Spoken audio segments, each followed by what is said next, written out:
It's a good question, and I want to start with two areas where there can be public-public collaboration.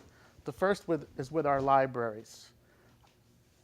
It's ridiculous to have volunteers, not real librarians, staffing our libraries. I could tell you at Oakland High, we have a librarian, we're very fortunate, but we share a book clerk. So the librarian has this huge library that she has to run all alone.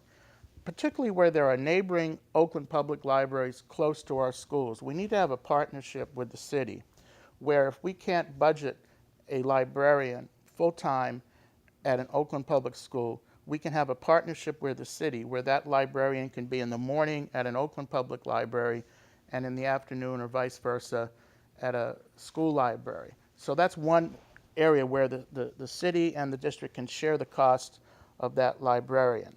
Obviously, we need to work with the city to raise more revenue for both sets of libraries. Park and Rec. We have many park and rec centers near our public schools. Some great park and rec centers. I used to teach in Sobrani Park. We have a relatively new program, park and rec program at Brookfield, Redwood Heights, where I live. We have a great program, and there's some informal partnering there with the city, but that needs to be institutionalized so we can combine PE programs from the rec centers and our schools. And I mentioned the sports leagues, which should start at the elementary level, but it's really a political question as well.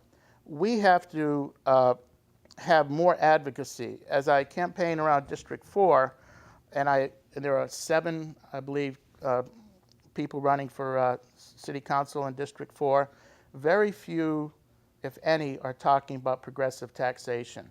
The city's got a budget problem and the school district has a budget problem. We need to look at where the money is in this city.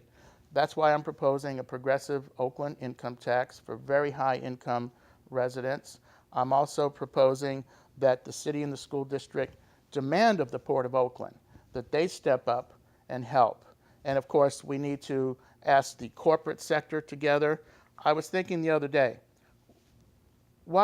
maybe PG&E can step up for the city and the school district and give both public institutions either free electricity and gas or a lower rate.